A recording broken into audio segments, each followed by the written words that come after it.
Hey guys, welcome to channel Exam Kadda. I hope you are doing well and your preparation is also going well. तो जैसे अभी मैंने post डाला था थोड़ी देर पहले, यूपी ट्रिपल एससी ने एक एग्ज़ाम कराया था लेखपाल का, राजस्व लेखपाल का। उसमें एक प्रश्न था उज्ज्वला योजना से रिलेटेड, जिसमें हिंदी और इंग्लिश वर्जन में गड़बड़ होने की वजह से, ठीक है, उस प्रश्न पर विवाद हो गया था, जिस वजह से जो अभ्यर्थी हैं वो हाई कोर्ट गए थे। हाई कोर्ट में पहला फैसला जो आया तो उसमें बीच का रास्ता निकाल के दो ऑप्शनों को ठीक कर दिया गया। जो हिंदी में ठीक था उज्ज्वला लिखा हुआ और इंग्लिश में उज्ज्वला सही नहीं था, तो उसमें नन ऑफ दीज, यानी कि दोनों ने जिसने ये दो ऑप्शन लगाए थे ए और डी, उन दोनों को मार्क्स दे दिए गए थे। फिर दोबारा हाई कोर्ट में किसी ने पीआई डाली, जो इन दो ऑप्शन के अलावा बच्चे थे, कि भाई जब दो ऑप्शन कैसे सही हो गए तो हमें हमारा भी सही किया जाए। तो उसमें फिर आयोग ने क्या किया, जो अपना फैसला था दो ऑप्शन वाला वो हटा के जो आयोग का पहले आंसर था यानी कि हिंदी वाला उज्ज्वला, उसको सही माना था। फिर उसके बाद जिन बच्चों ने नन ऑफ दीज लगाया था इंग्लिश वर्जन देख के, वो सुप्रीम कोर्ट गए और सुप्रीम कोर्ट में उन्होंने अपनी याचिका दायर की।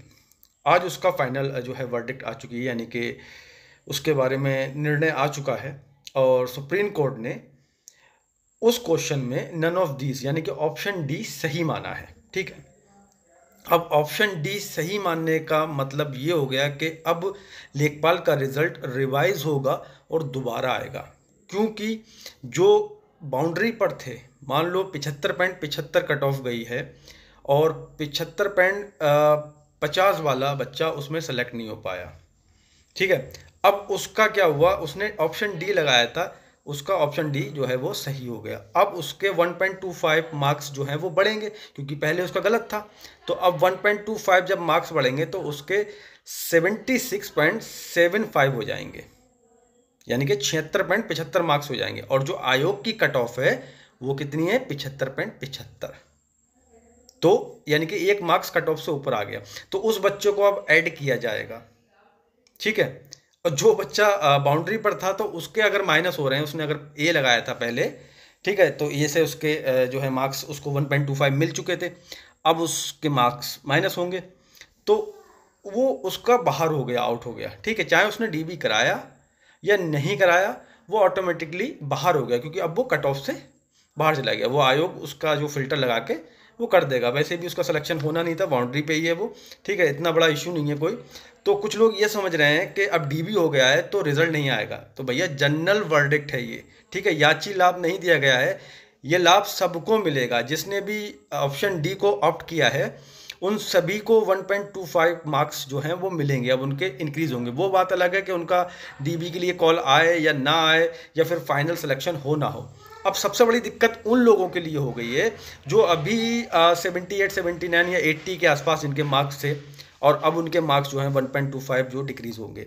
तो मेरे हिसाब से जो इस मुकाम पे थे 79 के आसपास, ठीक है, अब उनके जब मार्क्स कम होंगे तो 125 नंबर में लगभग लगभग 2,500-3,000 का गैप आ जाएगा। इतने बच्चे से वो पीछे हो जाएंगे, क्योंकि वो पीछे हटेंगे फिर आगे वाला भी उनसे आगे जाएगा, तो 2,500-3,000 का मतलब उलटफेर होगा। और ये बात मैंने दिसंबर 2022 में भी बोली थी, जो पोस्ट आज भी मौजूद है, मैंने टेलीग्राम पर भी डाला और आप अभी देख रहे होंगे कि ये पोस्ट मैंने दिसंबर 2022 में डाली थी, और मैंने बताया था कि इसमें उलटफेर होगा और इसका आंसर जो है वो चेंज होगा, क्योंकि आयोग का ही रूल है कि अगर किसी प्रश्न पर विवाद होगा तो उस समय अंग्रेजी वर्जन यानी कि जो इंग्लिश में क्वेश्चन टाइप किया हुआ है वो मान्य होगा, उसको माना जाएगा। तो उसके अकॉर्डिंग आयोग को पहले खुद से ही ऑप्शन डी आंसर करना चाहिए था, लेकिन आयोग ने नहीं किया, फिर हाई कोर्ट ने भी नहीं किया। अब जाके एट द एंड जो एस्पिरेंट हैं, अभ्यर्थी हैं, उनको न्याय मिल पाया है और ऑप्शन डी जो है वो उसका करेक्ट हुआ है। ठीक है, तो अभी ये मत समझिए कि डीबी हो गया है तो रिजल्ट नहीं आएगा, रिजल्ट आएगा रिवाइज। अभी अभी कल शाम हमने देखा एक लिस्ट आई थी जिसमें एसटी कैटेगरी फ्रीडम फाइटर जो थे, या फिर जो भूतपूर्व सैनिक हैं हमारे, और महिलाओं की 4 कैटेगरी के लिए ये फिर से उन्होंने कट ऑफ कम करके रिजल्ट को डाला था, जिसमें एसटी कैटेगरी की बात करूं तो 101 बच्चों को उन्होंने फिर से लिया है। ठीक है, और अब एसटी कैटेगरी की जो कट ऑफ है वो 64.25 हो गई है। ठीक है। वहीं फ्रीडम फाइटर की बात करें तो 207 बच्चों को उन्होंने उसमें लिया है और उनकी कट ऑफ जो है वो 66.25 हो चुकी है। वहीं भूतपूर्व सैनिक की बात करें तो 203 बच्चों को मौका मिला है डीबी कराने का और 64 कट ऑफ उनकी अब हो चुकी है।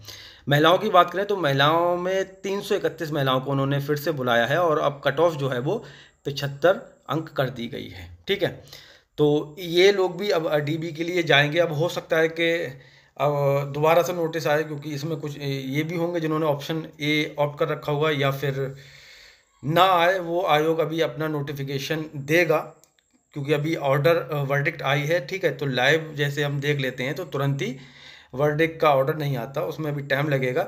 और आयोग तक पहुंचने में देखते हैं कितना समय लगता है, आयोग तक कब तक ये ऑर्डर जाता है, फिर कब आयोग जो है नोटिस निकाल कर दोबारा से रिजल्ट को रिवाइज करेगा और कब उन लोगों का डीबी कराएगा। तो अब ये एक तरीके से प्रक्रिया जो है वो थोड़ी लंबित हो जाएगी। मतलब एक उम्मीद थी कि हाँ दिसंबर में भाई हो जाएगा फाइनल, बट अब मुझे लगता नहीं है कि ये हो पाएगा, ये खिंचेगा लंबा। ठीक है, बाकी जिनका मतलब 78-77 पे थे और अब 1.25 बढ़ गया है, तो भाई उनको मुबारकबाद कि आप लड़े आखिर तक और आपको ये सफलता मिली। ठीक है, all the best and thanks for watching us.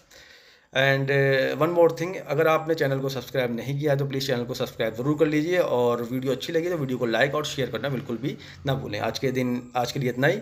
जय हिंद, जय भारत।